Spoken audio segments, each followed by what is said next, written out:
الحمد للہ رب العالمین والعاقبۃ للمتقین والصلاة والسلام علی سید الانبیاء والمرسلین وعلی آلہ واصحابہ اجمعین اما بعد فاعوذ باللہ من الشیطان الرجیم بسم اللہ الرحمن الرحیم والذین یؤذون المؤمنین والمؤمنات بغیر ما اکتسبوا فقد احتملوا بہتانا واثما مبینا صدق اللہ مولانا العظیم اللہم صل علی سیدنا و مولانا محمد وعلی آل سیدنا و مولانا محمد وبارک وسلم۔ محترم بزرگوں اور دوستوں، معزز سامعین اکرام، اللہ رب العزت نے ہم سب کو جو دین عطا کیا ہے، یہ دین تمام دنیا کے ادیان میں سب سے ممتاز حیثیت رکھتا ہے، اور اس دین اسلام کے اندر ایسی پاکیزگی ہے کہ وہ پاکیزگی کسی دوسری قوم یا مذہب کے اندر دیکھنے کو نہیں ملتی۔ اللہ کے نبی صلی اللہ علیہ وسلم نے پاکیزگی اور صفائی ستھرائی کی جو تعلیم دی ہے، اس کی وجہ ایک یہ ہے کہ اگر ہمارے عمل سے گندگی ہوگی تو دوسرے کو تکلیف پہنچ سکتی ہے، اور دوسرے کو تکلیف پہنچانا یہ کسی بھی حد تک جائز نہیں ہے۔ میں نے جو قرآن کریم کی آیت تلاوت کی، اس آیت کریمہ کے اندر بھی اللہ رب العزت نے ایمان والوں کو تکلیف پہنچانے سے منع فرمایا۔ اللہ کے نبی علیہ السلام نے ایک روایت کے اندر فرمایا کہ کامل مسلمان وہ ہے کہ جس کے ہاتھ اور زبان سے کسی دوسرے کو تکلیف نہ پہنچے۔ میرے بزرگوں، یہ ہاتھ اور زبان کی جو تخصیص ہے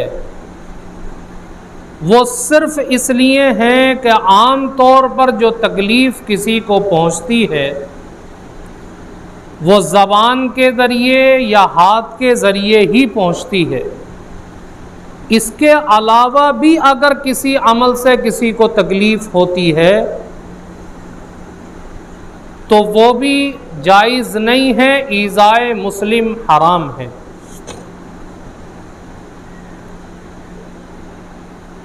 ایک واقعہ کتابوں کے اندر نقل کیا گیا کہ صحابہ کرام نے، اللہ کے نیک بندوں نے کس طریقے سے دوسرے کو تکلیف پہنچانے سے اپنے آپ کو بچایا۔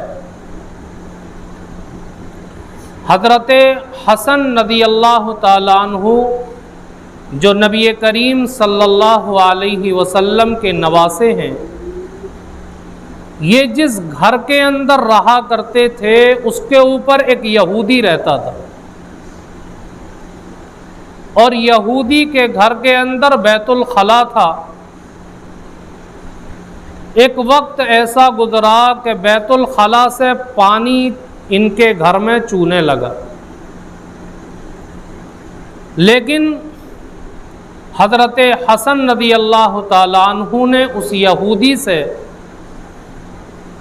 یہ نہیں کہا کہ آپ کا پانی میرے گھر کے اندر چو رہا ہے۔ کیوں؟ اس لیے کہ کہتے تو پڑوسی کو تکلیف ہو سکتی تھی، نہیں کہا۔ ایک مرتبہ اس یہودی کی بیوی ان کی بیوی سے ملنے کے لیے آئی،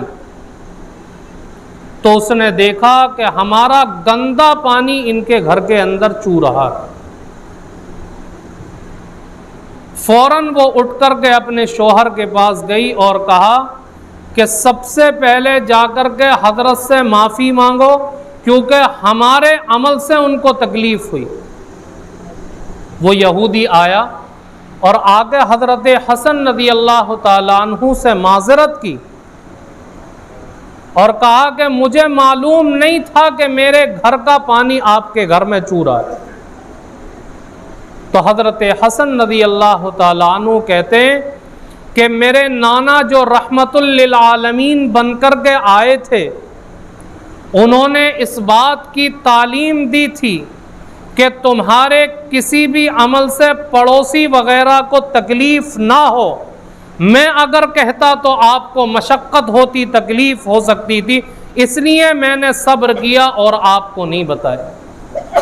جب اس نے یہ بات سنی تو کہا کہ آپ کے نانا کا دین اتنا پیارا ہے تو آپ مجھے آج ہی کلمہ پڑھا کر کے اسلام کے اندر داخل کر دیجئے۔ کلمہ پڑھ کر کے اسلام کے اندر داخل ہو گیا۔ میرے بزرگوں، ہم اپنی زندگیوں کے بارے میں دیکھیں کہ ہماری زندگی کے اندر کن کن اعمال سے دوسروں کو تکلیف ہوتی ہے۔ ابھی کل عید کی نماز تھی، عید کی نماز ہی کے اندر بعد میں لوگوں کو سمجھایا سب کو کہ قربانی کے ایام چل رہے ہیں، ہم اپنے جانوروں کو ذبح کرتے ہیں تو اس طریقے سے ذبح کیا جائے، اس طریقے سے اس کی گندگی کو ڈالا جائے کہ ہمارے عمل سے، ہماری اس گندگی سے کسی دوسرے کو تکلیف نہ ہو۔ کتنا سمجھاؤ لیکن ایک ایمان والے کے کان کے اوپر جو نہیں رینگتی۔ ہم نے دیکھا کہ لوگ اپنی اوجھڑی اٹھا کر کے ایسے ہی پھینک رہے ہیں، اس کو تھیلی کے اندر نہیں ڈالا کہ غیر مسلم جو پولیس والے کھڑے تھے وہ بار بار ڈانٹتے ہیں، لیکن مسلمان کو اس بات کا احساس نہیں ہوتا۔ ایک کتا تو کھینچ کر کے لے کر جا رہا تھا، پولیس والے نے لوگوں سے کہہ کر کے اس کو ڈلوایا۔ کیا اسلام اس بات کی تعلیم دیتا ہے؟ حضرت مولانا حسین احمد مدنی رحمت اللہ علیہ ٹرین کے اندر سفر کر رہے ہیں، بازو میں ایک غیر بیٹھا ہوا ہے، اس کو استنجے کی حاجت ہوئی، وہ اپنی سیٹ سے اٹھا اور ٹرین کے بیت الخلا کے اندر استنجا کرنے کے لیے گیا، لیکن وہ گندا تھا تو وہ غیر اسی طریقے سے چڑچڑاتا ہوا آ گیا کہ گندا کر دیتے ہیں، یہ وہ فلا فلا باتیں کرنے لگے۔ حضرت نے سن کر کے محسوس کیا، کچھ دیر گزرنے کے بعد اپنی جگہ سے اٹھے اور اٹھ کر کے اس بیت الخلا کو صاف کیا، صاف کرنے کے بعد اپنی جگہ آ کر کے بیٹھ گئے اور اس سے بتایا بھی۔ آ کر کے کیا کہا اس سے؟ یہ نہیں کہا کہ میں نے صاف کر دیا، نہیں، اس سے آ کر کے کہا میرے بھائی آپ کو شاید استنجا لگا ہے، بیت الخلا گندا ہونے کی وجہ سے آپ نہیں کر کے آئے، میں ابھی گیا تھا بیت الخلا کے اندر، میں نے دیکھا ہے کہ اب صاف ستھرا ہے، جا کر کے آپ فارغ ہو جاؤ۔ جب وہ گیا دیکھا کہ صاف ستھرا تھا، سمجھ گیا کہ انہوں نے ہی اس کو صاف کیا ہے، آیا اور کہنے لگا کہ آپ نے صاف کیا ہے، آپ کا مذہب اتنا پاکیزہ ہے، اس لیے آپ مجھے اسلام کے اندر داخل کر لیجیے۔ اسلام نے وہ تعلیمات دی تھیں انسانوں کو کہ لوگ ان تعلیمات کو دیکھ کر کے اسلام کے اندر داخل ہو جایا کرتے تھے، لیکن آج صورتحال یہ ہے کہ مسلمان کے عمل کو دیکھ کر کے دوسرے نفرت کر رہے ہیں۔ کیوں؟ اس لیے کہ ہم نے اسلامی تعلیمات کو پڑھا تو، اسلامی تعلیمات کو سنا تو، لیکن اس کے اوپر عمل ہماری زندگیوں کے اندر نہیں ہے۔ اور یاد رکھیں کہ اگر زندگی کے اندر اسلام کی تعلیمات پر عمل نہیں ہوگا تو کبھی زندگی کے اندر چین و سکون نہیں آ سکتا۔ امام غزالی رحمت اللہ علیہ نے لکھا کہ جانور تین قسم کے ہوتے، تین قسم کے جانور۔ ایک جانور وہ ہوتا ہے کہ جس سے انسان کو نفع ہی ہوتا ہے، نقصان نہیں ہوتا، جیسے گائے ہے، بھینس ہے، بکری ہے، بکرا ہے۔ آدمی کو ان سے تکلیف نہیں ہوتی، نفع ہوتا ہے۔ اگر یہ زندہ رہتے ہیں تو دودھ دیتے ہیں، اگر ان کو ذبح کر دیا جائے تو آدمی ان کا گوشت کھاتا ہے، اور اس کے ہر عضو سے آدمی کو فائدہ ہوتا ہے، اس کا چمڑا بھی بک جاتا ہے، اس کی دیگر چیزیں بھی انسان کے کام آ جاتی ہیں۔ تو ایک جانور وہ ہے کہ جن سے انسان کو صرف نفع ہوتا ہے، نقصان نہیں پہنچتا۔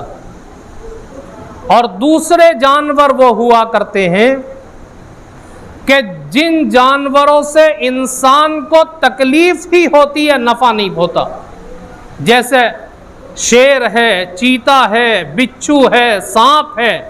ان تمام جانوروں سے انسان کو تکلیف ہوتی ہے۔ اور تیسرے جانور وہ ہوتے ہیں کہ ان سے نقصان تو نہیں ہوتا لیکن نفع بھی نہیں ہوتا، جیسے بلی ہیں، کتے ہیں۔ یہ اپنی زندگی گزارتے رہتے ہیں، ان سے کسی کو کوئی تکلیف نہیں پہنچتی، جگہ جگہ دیکھیں بلی اور کتے ٹہلتے ہیں۔ تو امام غزالی رحمت اللہ علیہ لکھتے ہیں کہ انسان کو اللہ نے اشرف المخلوقات بنایا۔ اگر انسان شریعت کے احکامات پر عمل کرتے ہوئے زندگی گزارتا ہے تو ان جانوروں سے اٹھ کر اشرف المخلوقات میں پہنچ جاتا ہے۔ لیکن فرمایا اگر آپ کو جانور بننا ہی ہے تو ایسا جانور بنے کہ جس سے فائدہ پہنچتا، نقصان نہیں پہنچتا، اور اگر اور اس سے نیچے گرنا ہے تو ایسے جانور بنے کہ جن سے نہ کوئی نفع ہوتا ہے، نہ کوئی نقصان ہوتا ہے، اپنی زندگی گزارتے رہتے ہیں۔ ایسے انسان بننے کی کوشش نہ کریں کہ جس کی زندگی سے دوسروں کو نقصان پہنچے۔ آج مسلمان کیوں ایسا بن گیا کہ دوسرے لوگ مسلمان کے عمل سے نفرت کرتے، کیونکہ اس کی ذات سے لوگوں کو نقصان پہنچتا ہے۔ آپ نے ایک بات بار بار سنی ہوگی کہ اگر کوئی انسان کسی اجنبی علاقے کے اندر جاتا ہے اور اس اجنبی علاقے کے اندر اس کو بھوک لگی، پیاس لگی، اس کو کھانے کی طلب ہوتی ہے، اگر وہ اس اجنبی علاقے کے اندر کوئی مسلمانی ہوٹل ڈھونڈنے لگے تو کس طرح پتہ لگائے کہ یہ مسلمانوں کا محلہ ہے، یہ مسلمانوں کا علاقہ ہے یا یہ غیروں کا علاقہ ہے؟ تو لوگوں نے ایک صاف ستھری بات لکھی اور کہا کہ اگر اس محلے کے اندر صاف ستھرائی ہے، اس محلے کے بچے جگہ جگہ گالی گلوچ نہیں کر رہے، اس محلے کے بچے کہیں گندگی نہیں کر رہے ہیں، تو آپ فیصلہ کر لیجئے کہ یہ غیروں کا علاقہ ہے، غیروں کا محلہ ہے، یہاں کوئی مسلمانی ہوٹل نہیں مل سکتا۔ لیکن اگر آپ اس علاقے کے اندر گندگی دیکھتے ہیں، بچوں کو دیکھتے ہیں کہ جگہ جگہ شور کر رہے ہیں، گالیاں دیکھ رہے ہیں، تو آپ آسانی سے فیصلہ کر لیجئے کہ یہ مسلمانوں کا محلہ ہے، یہاں مسلمانی ہوٹل مل جائے گا۔ یہ لوگوں نے علامتیں لکھی، کیوں؟ ہماری زندگی کے طرز عمل کو دیکھ کر کے میرے بزرگوں بدلنے کی کوشش کریں، اور اسلام جو پاکیزگی سکھاتا ہے اپنی زندگیوں کے اندر، اپنے گھروں کے اندر، اپنے لباس کے اندر، اپنے بدن کے اندر، اپنے پڑوس کے اندر ماحول کو پاکیزہ بنانے کی کوشش کریں۔ اگر ماحول پاکیزہ رہے گا، زندگی پاکیزہ رہے گی، تو یاد رکھیں کہ انسان کی سوچ اور انسان کا جسم جوان رہتے ہیں، لیکن جب بدن اور ماحول گندا ہوتا ہے تو انسان بھی جلد بوڑھا ہو جاتا ہے، اس کی سوچ بھی ویسی گندی ہو جاتی۔ ایک ہمارے دوست ہیں، بڑی عجیب بات کہا کرتے ہیں بار بار، وہ کہتے ہیں کہ اگر کسی کے گھر کے ماحول کو دیکھنا ہے کہ اس کے گھر کے اندر گندگی ہے یا صاف ستھرا ماحول ہے، تو اس کے گھر کے بیت الخلا کو جا کر کے دیکھ لو۔ اگر اس کے گھر کا بیت الخلا ٹوائلٹ گندا ہے تو سمجھ لو کہ اس کی زندگی گندی ہے، ان کے گھر کا ماحول صاف نہیں ہے، اور اگر ٹوائلٹ اور بیت الخلا صاف ستھرا ہے تو سمجھ لو گھر کا ماحول اچھا ہے۔ میرے بزرگوں، آپ سوچ کر کے دیکھیں، ابھی چند سال پہلے کرونا وائرس پھیلا، اس وائرس کی آج تک کامیاب دوا نہیں بنی ہے، صرف احتیاطی تدابیر بتائی گئیں کہ اگر آپ کسی سے ہاتھ ملائیں، کسی چیز کو چھوئیں تو اپنے ہاتھ کو صابن سے اچھی طریقے سے دھوئیں، سینیٹائزر کریں، اگر باہر سے آئے ہیں تو اپنے ہاتھوں اور پیروں کو اچھے طریقے سے دھو لیں۔ تو یہ ساری کی ساری احتیاطی تدابیر بتائی گئیں، کیوں؟ اس لیے کہ صاف ستھرائی رہے گی تو جراثیم انسان کی باڈی کو نہیں پکڑ سکتے۔ آج جو جگہ جگہ ڈینگو پھیلتا ہے، کیسے پھیلتا ہے کہ کچرا پڑا رہتا ہے، کہیں پانی جمع ہو جاتا ہے تو ڈاکٹروں نے لکھا جو پانی جمع ہو جاتا ہے کہیں پر یا کچرا پڑا رہتا ہے، اس گندے پانی اور کچرے کی وجہ سے ایک مچھر پیدا ہوتا ہے، جو مچھر کاٹتا ہے اس کی وجہ سے ڈینگو پھیلتا ہے۔ تو بیماریاں کیوں پھیلتی ہیں؟ گندگی کی وجہ سے پھیلتی ہیں۔ ہم اپنے جانوروں کی اوجڑیوں کو جب اسی طریقے سے ڈال دیں گے کچرے کے اوپر، یا گاڑی آئی گاڑی میں ڈال دیا، وہ گاڑی بھی تو کہیں لے جا کر کے ڈالے گی، چند دن کے بعد اس کے اندر تعفن پھیلتا ہے، بدبو آتی ہے، اب اس کی وجہ سے لوگوں کے اندر بیماریاں پھیلنا شروع ہوتی ہیں۔ میرے بزرگوں، ہم نے اتنا پیسہ خرچ کر کے جانور خریدا، ایک 10 روپے کی تھیلی بہترین خرید کے اس کچرے کو اس میں پیک کر کے نہیں پھینک سکتے؟ لیکن کتنا ہی سمجھایا جائے اثر نہیں ہوتا، کیونکہ زندگی اسلامی تعلیمات کے اوپر آنا ہی نہیں چاہتی۔ اسلام نے جو نظافتیں بتلائی ہیں، پاکیزگی اختیار کرنے کا راستہ بتایا، انسان کی طبیعت اس اچھے راستے کے اوپر آنا ہی نہیں چاہتی، جس کا نتیجہ یہ ہے کہ آج دنیا بھی نفرت کی نگاہ سے دیکھتی ہے، حکومتیں نئے نئے قوانین تیار کرتی ہیں، جو غیر دیکھتے ہیں وہ آوازیں اٹھاتے ہیں۔ تو اب حکومت کی طرف سے قوانین بنتے ہیں جو ہماری طبیعت کے اوپر بھاری گزرتے ہیں، تو ہم وابیلا کرتے ہیں کہ دیکھو حکومتیں یہ کرتی یہ کرتی۔ ہم اپنی زندگی کے بارے میں بھی تو سوچیں، ہم کیا کر رہے ہیں؟ اللہ کے نبی علیہ الصلاۃ والسلام تو ایسا دین ہمیں دے کر کے گئے تھے کہ جس دین کے اندر پاکیزگی ہی پاکیزگی تھی، جس دین کے اندر گندگی کا نام نہیں تھا، جس دین کے اندر یہ تک سکھایا گیا، اس نبی نے تعلیم دی کہ اگر تمہارے ہاتھ کتنے ہی صاف ستھرے ہیں، کھانا کھاؤ تو بھی ہاتھ دھو کر کے کھاؤ۔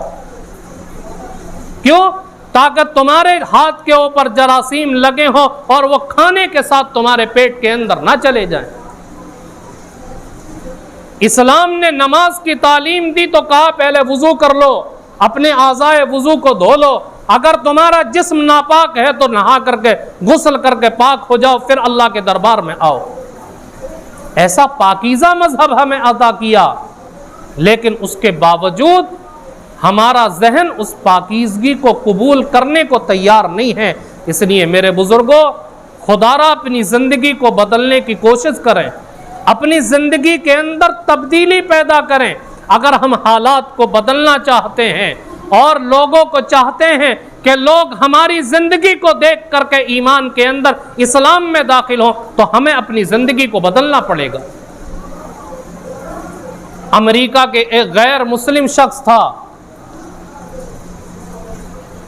وہ ایک بڑے عالم سے ملا اور مل کر کے کہنے لگا کہ جی آپ مجھے اسلام کے متعلق بتائیے۔ ان عالم صاحب نے اس کو اسلام کے متعلق بتانا شروع کیا تو اس غیر کا جواب کیا تھا پتہ ہے؟ اس غیر نے کہا کہ جی مجھے کتابوں کا اسلام مت بتائیے، اپنی زندگی کا اسلام بتائیے۔ جب ہماری زندگی اسلام کے مطابق نہیں ہوگی، تعلیمات کے مطابق نہیں ہوگی، تو ہم اپنی زندگی کا ایمان اور اسلام کیسے دوسروں کو بتائیں گے؟ صحابہ کی زندگی کے اندر اسلام کی تعلیمات اور اسلام کے قوانین 100% تھے، اس لیے لوگ ان کی زندگی کو دیکھ کر کے ایمان میں داخل ہوتے تھے۔ تو اپنی زندگی کو بدلیں۔ اللہ تعالی ہم سب کو کہنے سننے سے زیادہ عمل کی توفیق عطا فرمائے اور ہمیں اسلام کی تعلیمات کے مطابق زندگی گزارنے والا بنا دے۔ وما علینا الا البلاغ۔